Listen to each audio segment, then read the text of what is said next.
Good morning, everybody. Good morning and welcome back to our continuation of our One Heart, One Earth Global Healing Summit.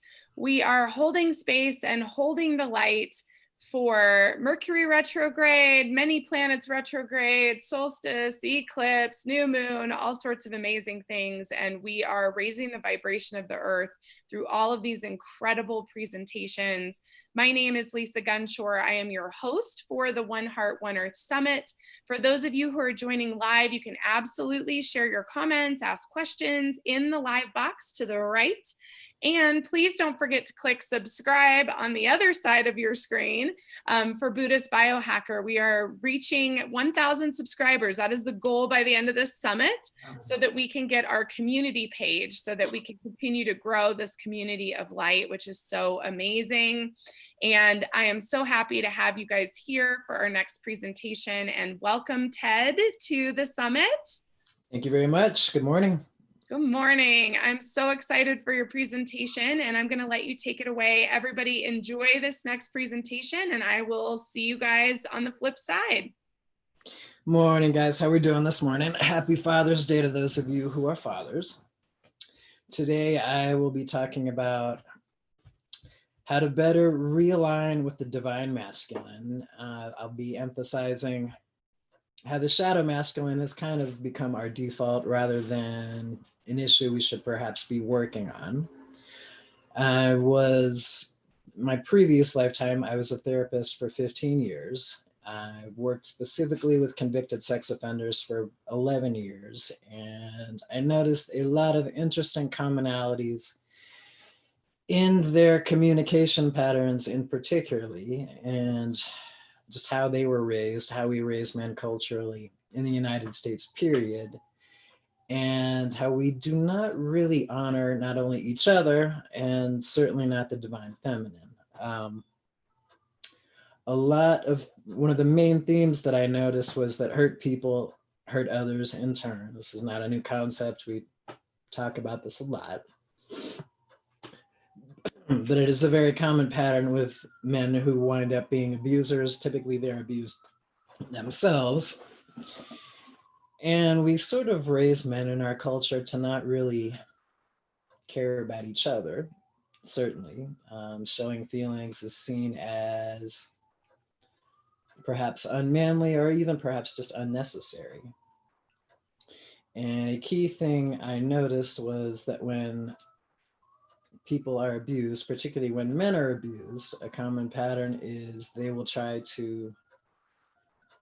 in turn lash out, but commonly they feel as if their power was taken. And that could be from an abusive father, it could be bullying in the schoolyard, it could also be physical, emotional, or sexual abuse of some kind. And when your power is taken, especially at a young age, standard reaction is to try to take that power from someone else. In other words, if you are abused, you start abusing others. You try to take what was taken from you. This is kind of like grabbing somebody else's car keys and trying to start your car. It won't work.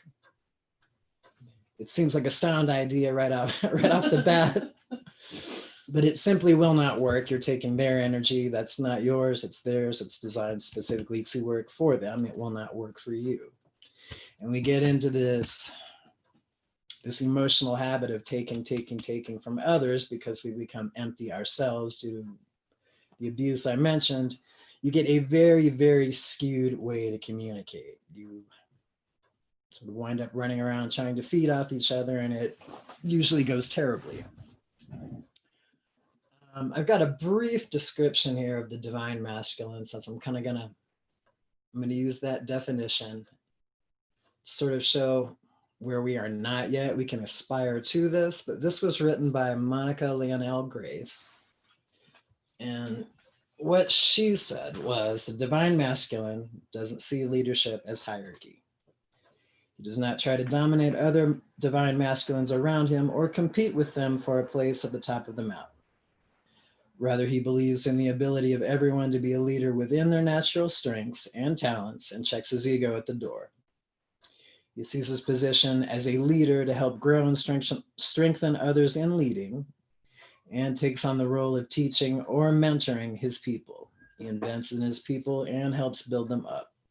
And I think that's an awesome example of leadership. That's the ideal. We also fall incredibly short of this ideal in our daily interactions, whether that's in business, whether it's family, friends, raising our kids, whatever. It is a beautiful definition to attempt to live up to, but I don't think many of us do that yet. I won't say all of us. I know there are some people out there that really try very hard to live this way. A lot of us don't, though, and there's definitely room for a lot of change right now. Now, typically, when I started working with my sex offender clients back in the day, I'd go through their police report, and then we just get a little bit of background information on them. And by and large, I would say upwards of 90% of them all had abuse histories of their own before they started victimizing others. The reason this was so pervasive is there's nowhere to go for help. There's nowhere you can go to get reset. And you sort of find yourself you're like a rowboat in the water looking for a way to get back to the shore. And you'll do most anything to get back to the shore, which unfortunately you wind up hurting other people in an attempt to get your power back. And a lot of times the growth cycle for my former clients was you'd ask them a simple question on their point of view of, is this okay? Is what you did okay? Why did you think it was okay? How were you able to talk yourself into abusing another human being and being okay with that? And typically we wouldn't get too much of an answer. By and large, it was, well, it was done to me. I won't say I turned out okay, but isn't that what you're supposed to do? And the answer is no, that's not what you're supposed to do. You create a really never-ending cycle of abuse. You have been victimized, and then you become an abuser, then you wind up creating another abuser. And it is a really terrible and pervasive cycle. A big part of what another thing that I noticed was men don't know how to talk to each other about serious issues. And a big part of my job is to get men comfortable speaking with each other in a group setting. Americans especially are very untouchy-feely when it comes to getting in touch with their emotions, especially with other men. And this has created a big emotional deficit, I think. And for those that get on board, when they do start talking, it's like this gigantic light just opened up above them. They do feel better. They're talking with other people with similar backgrounds. And in this case, it was you're on probation for the same thing I'm on probation for. We did some wrong stuff. Let's talk about that. How did we get there? What are the common points? That happened to you back when you were 7. That happened to me too. How can we get together and help each other? And if we did more of this early on in life, long before anyone commits a crime or gets placed on probation or victimizes somebody, we'd really be able, I believe, to do away with a lot of our societal problems before they turn into problems. Now, unlearning a lifelong pattern like this that's, basically woven into our culture is extremely difficult. One of my favorite quotes is, no matter who you are, if you put your head above the crowd, somebody's going to throw a rock at it. I still believe that in our culture. So if you are one of your group, one of your friends, and you start to question, hey, why do we talk about women that way? Or why is every conversation a confrontation? I don't feel like I'm able to get anything done because I'm always arguing. Could be with my boss, my kids, whomever. Why does everything wind up like a confrontation? We walk around with our armor on all the time. Some people have really thick armor. Some people have spikes coming out of their armor. Some people have landmines on their armor. But we can't really let anything genuine in until we drop the armor. And I found once my clients became more comfortable talking with each other, they were able to see how they had become abusers. and they saw the necessity of unlearning these behaviors. And if you really look at how we raise boys in our culture, we can go round and round and round, but basically we tell them to swallow their feelings. So by the time they get into their early teens, they're not really sure how to communicate on an emotional level.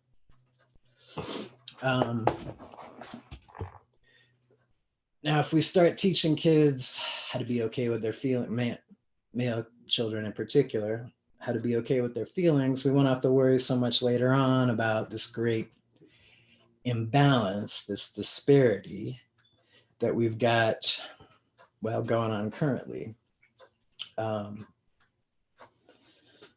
Now, a huge point for me was teaching people how to communicate a lot more clearly. Communication styles and boundaries were huge for me when I was doing that kind of work. And another thing I found was we tend to teach boys aggressive communication right off the bat. They're probably not even forming words yet.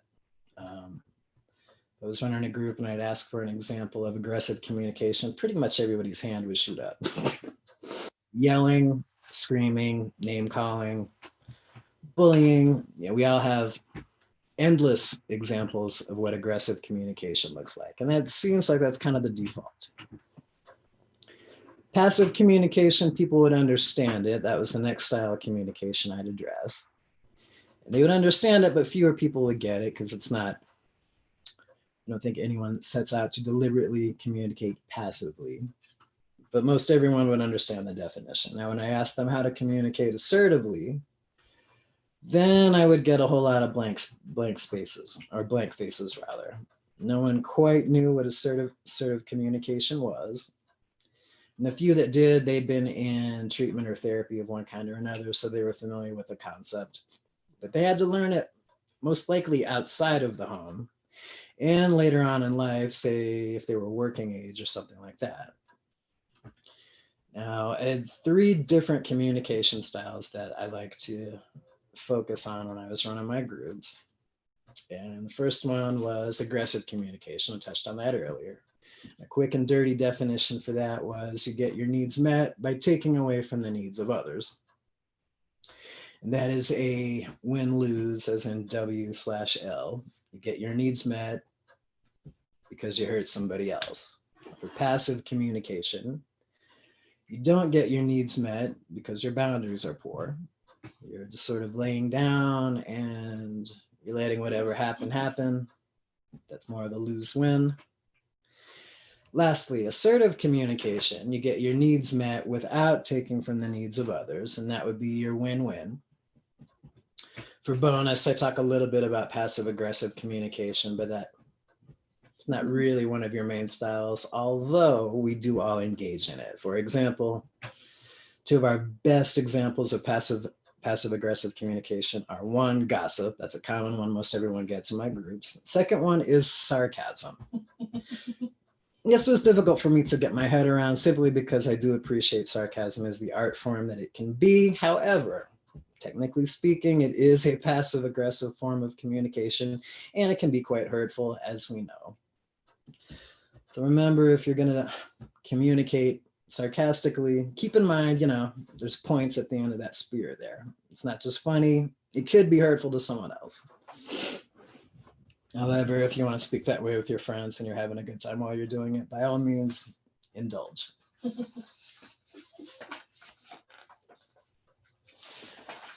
Another thing that I noticed was this concept of winners and losers pretty much in every facet of our life, at least as Americans. I've only lived overseas briefly and I was very young at the time, so I don't want to comment about other cultures because I'm not truly that informed. But in the US, I can say the concept of winners and losers in every facet of life has become extremely harmful. We're a long way from living in the wild where we had to chase our food down or we had to run faster than the bear. Winning and losing back then was literally life or death. We have progressed beyond that, I think. Now, when you take all of these this concept. There can only be one winner in many, many situations. There can only be one winner. Does that make everyone else the loser? A lot of times our culture might say yes. This is a terrible way. It's a terrible way to label people. It's also an unrealistic way to look at life. There is room for everyone. And you don't need to label someone a loser just because they weren't the first one in the line. You know, it's quite unnecessary and it's not healthy. It doesn't let people develop their gifts. Another thing I learned in this same arena is when we get back to aggressive communication, how that tends to be our default. We're exposed to aggressive communication from the start, at least as boys. I don't know how much different it can be for girls. But I personally remember more examples of aggressive communication than I could count just watching the TV on Saturday morning. I'm reminded particularly of the Three Stooges. Now I'm 51. Three Stooges was on an awful lot when I was a little kid. I was about 6 years old at this point. And I remember one of my babysitters observing, "Oh my God, I can't believe you're watching that. It is so violent." I was like, "But everybody watches this. I'm a 6-year-old boy. I watch the Three Stooges." But look at the messages. Now, not too long after that, I got in trouble at school. I'm in the first grade. I got in trouble at school replicating the behavior I saw on the Three Stooges. And I think one of my friends went home with a bloody lip. It was ridiculous. Yeah. But, this is the message we're getting. Is there something wrong with this? What's wrong with this? And that's just one example from that particular TV show. Also, that stapler trick some of you may have seen on the Three Stooges, don't try that. It was very painful. And if you don't know what I'm talking about, don't worry. But this was just one of many really, really aggressive messages that I got, at least when I was growing up, and all of my friends were watching the same cartoons. And my parents, for the time anyway, probably went out of their way to edit what I was watching on TV. Specifically for that reason. A lot of my friends, their parents were like, "Yeah, watch whatever. What's the harm?" But even that had an impact on me. You see it when you're a little kid, you imitate it, and you think that's the norm. And somewhere along the way, how and why does a 6-year-old find all this violent behavior so hilarious? I thought it was great at the time, but when I actually imitated that behavior, real people got hurt. Minor injuries, but still, that's the message. It's okay to act like this. And I think we're taught early on to value toxic behavior. So when we get older, we wonder, why am I in trouble for doing this? I thought this was okay. Isn't this what people do? In particular, isn't this what men do?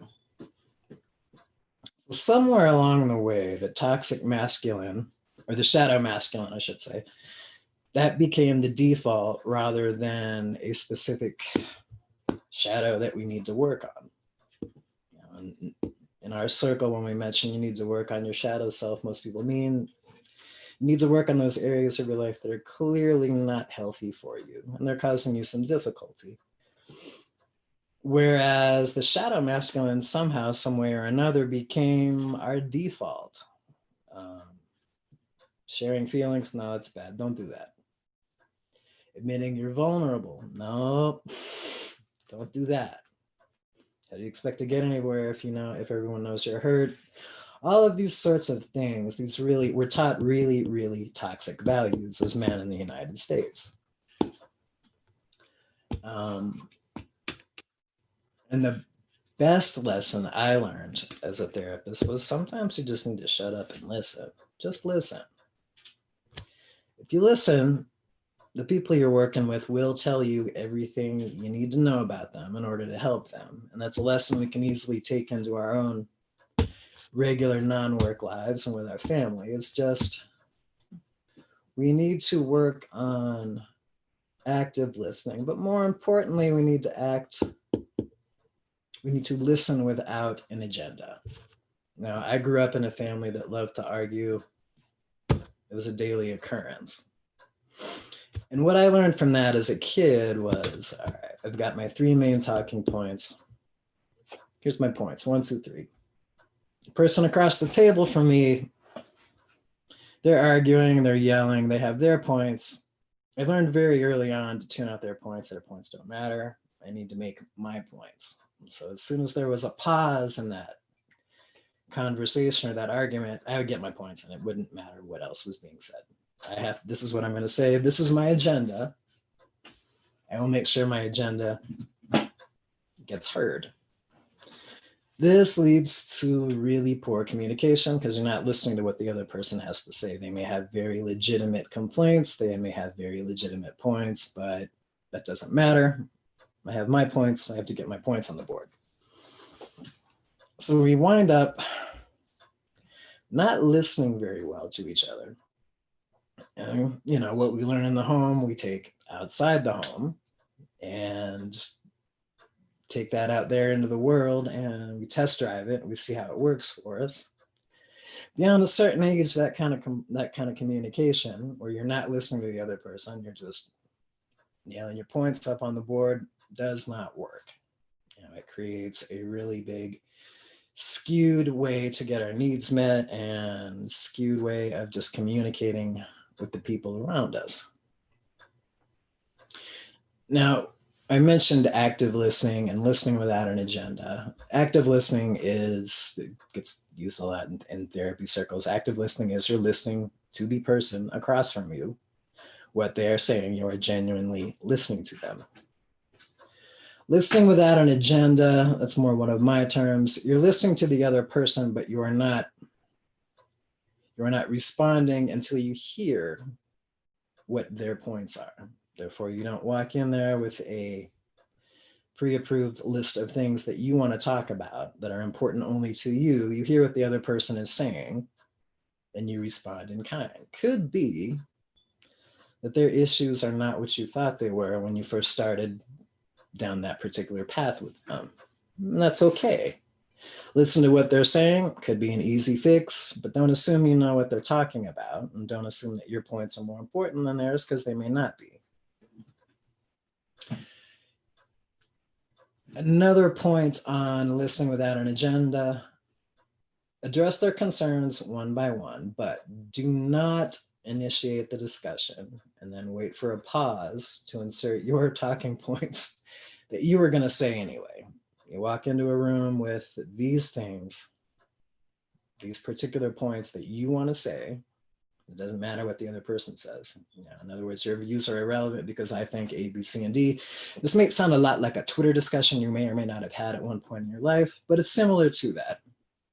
And social media has made a lot of these communication issues somewhat worse, I would say, simply because we currently have trouble listening to people face-to-face, but if you take away that face-to-face component where people do not have to deal with the fallout from contentious face-to-face discussions, you get people that don't really know how to listen to each other.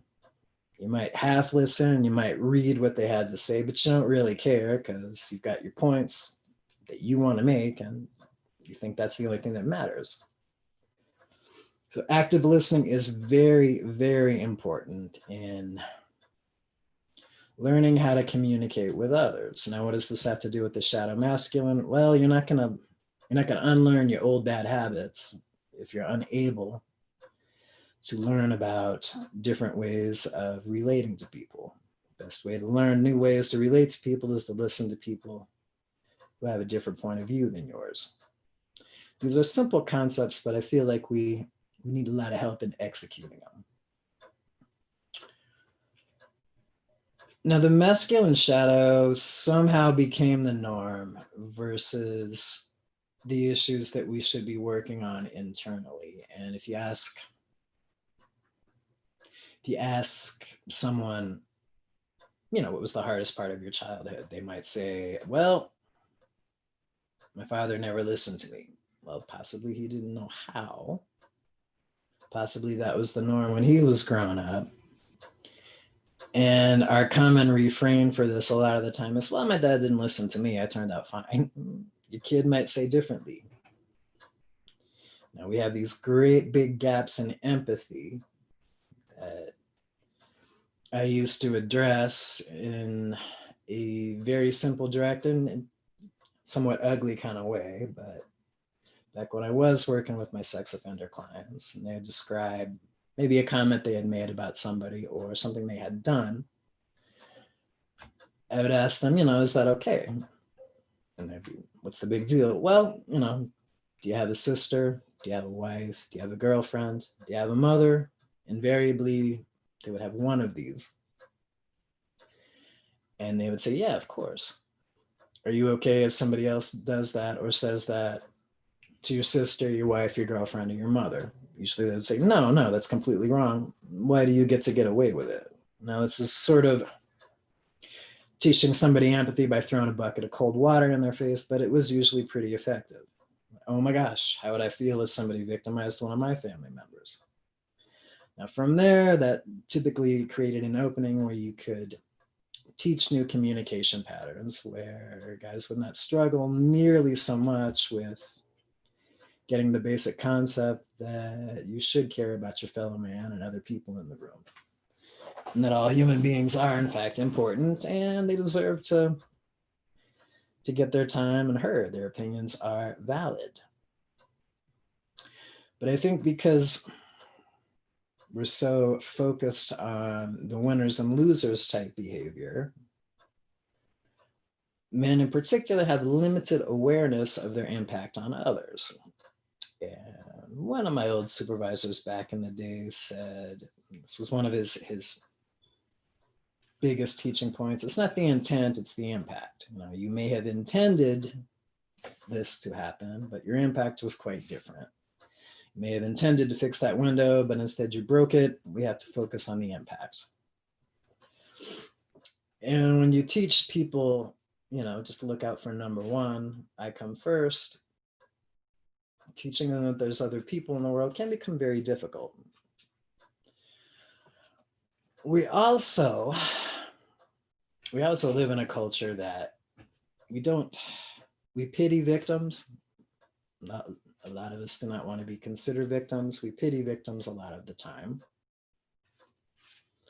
And a lot of the people I worked with started out as victims until they hated being classified as victims. So then they crossed the line and they became offenders. Now they are liked even less, if you will. And they're just sort of hanging out there alone with no support, no clue as to how to communicate, and really no emotional resources to help themselves with. So to unlearn these things can be a lifetime job, but there's a lot of ways that we can shortcut that, I think, just by listening to each other. And recognize we don't know everything.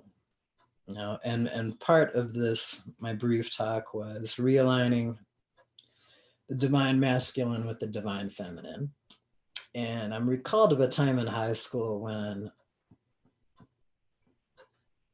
it was dawning on me that emotionally, especially, most of the girls I knew in high school were probably smarter than me, and they were certainly smarter than most of my friends. My example of that is, if I wanted advice about a serious issue, I'd go to one of my female friends, because most of my guy friends were idiots, and frankly, we're kind of in that idiot phase till we hit about 30. I'll share a little secret with you, but that's true. So I'd go to one of my female friends, and I would ask them, what do you think about this situation? What's the best way to handle that? Typically, I would get pretty good advice that I know I would not have thought of on my own. Okay. So it occurred to me, I'm like 15, 16. Man, if you don't have any female friends to ask questions to, you're spinning your wheels, buddy. Good luck with graduation. What's going to happen?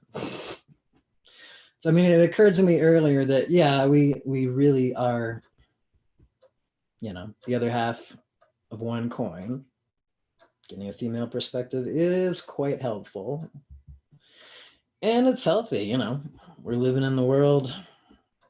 I'd say roughly 50% of us are male, roughly female, and I know that's not exactly right, but we do have to interact every single day, regardless of where we live. And it's important to know how to communicate with the other half of the human species, no?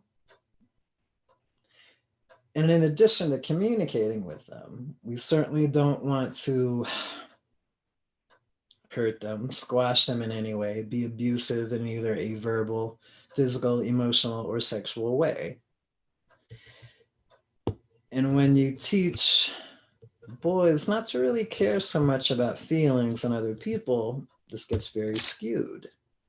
That's how the empathy sort of gets thrown out the window. That's why certain behaviors get overlooked, and we have the old refrain, well, you know, boys will be boys. Well, a lot of your boys will be boys behavior will get you thrown in jail now, and that is perfectly legit. Keep your hands to yourself. You don't need to be touching anybody in order to show off, get your ego stroked by your friends, and have a laugh. It's not okay you did that at somebody else's expense. And what I found when I was working with juveniles is if you get somebody when they're around 14, you can turn them around. And you can really teach them these new communication styles. We learn things like that more quickly when we're younger. But if we started teaching our kids that in the first place, before they even leave the home, that would make a tremendous difference. You don't have to back engineer healthy pro-social communication techniques to kids who are 14. You could just teach them that as soon as they get home from the hospital after they're born. I had a lot of guys, more than I can count, going through what we used to call a behavioral cycle, where everyone goes through a behavioral cycle. You usually do it in sequence. You get your triggers, your associations and whatnot. And most of them said, well, why don't they teach this in schools? I said, well, there's lots of different behavioral cycles, but clearly this one is for adults because y'all are in an adult sex offender group. But they're like, yeah, but if we got a better education on how to handle our feelings and our emotions and how to process them in a healthy way, if somebody taught me this when I was like 10, I probably wouldn't be here now. I would not have wound up taking all of my negative feelings, all my negative frustrations out on another human being. And we heard this so many times that, I found that rather sobering. Like, wow, all right, so at the very latest, if you teach that to a kid in high school, you literally could turn his life around. And we don't favor that sort of emotional training for boys, unfortunately. And I think maybe we're getting a little bit better about it. We're starting to. It's hard for me to make that call, though, just because I spent so much time as a therapist. My view is going to be therapy world versus what's really happening in schools across the country or in homes across the country. But the earlier you get that message out, the more likely you're going to grow a healthy child, healthy male child, versus someone that needs to unlearn really, really toxic communication patterns. So again, I really feel the shadow masculine really just took us sideways.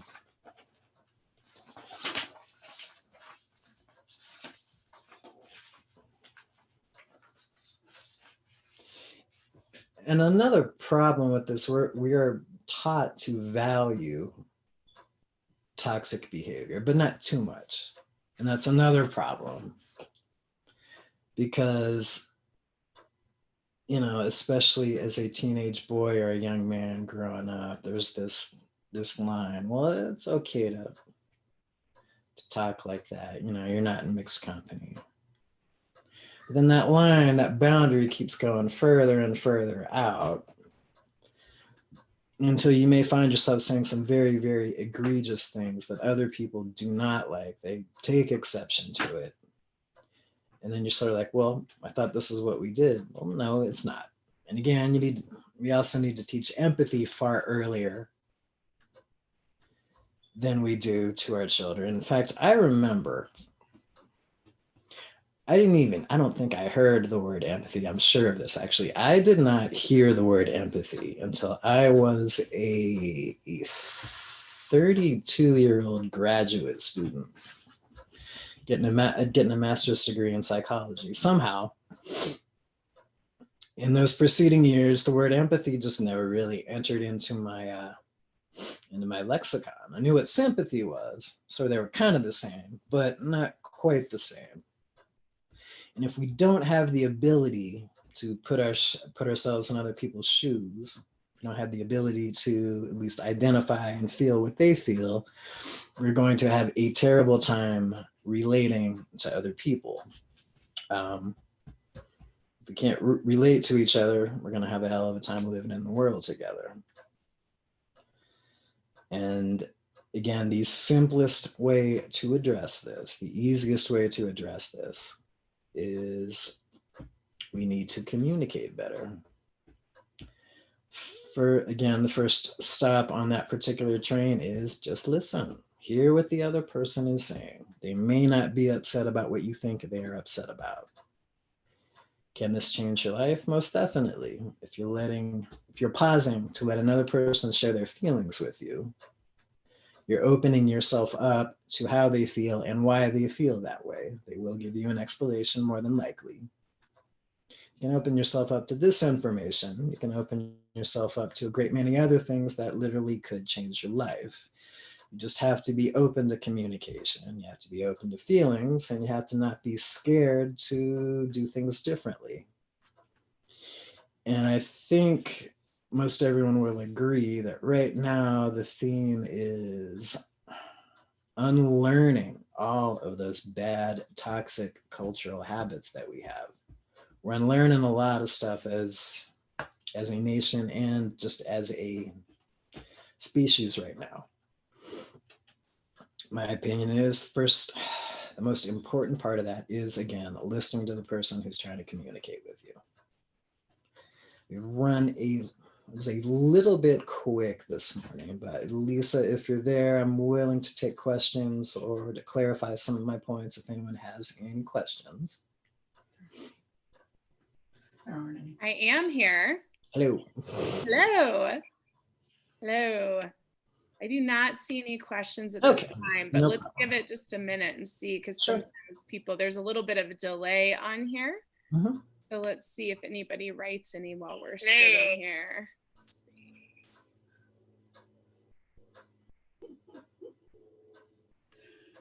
And just an amazing, amazing presentation so far. Thank you. I don't see any questions, so. That's all right.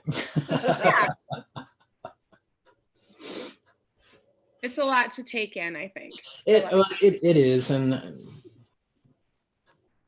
there's a lot of concepts in there, and some are pretty nuts and bolts, but some of them aren't, and they're not. In fact, I usually have 12 weeks to teach that to a client. So. Well, the good news is, for everybody who's watching now or watching in the replay, because we do have some live viewers right now, but for anybody who's watching now or later, you can reach out to Ted on his facilitator page. We'll have an email going out directly after this with all of his links and contact information. And that goes for every facilitator on the summit. So thank you, Ted. It's been so great. Absolutely. And thank you for the opportunity, Lisa. I thoroughly enjoyed it. Absolutely. Well, and just so everybody knows, we're going to have a Divine Masculine Roundtable on the Buddhist Biohacker podcast with Ted and my husband and another special guest coming up next month, or maybe. I'm very much looking forward to that as well.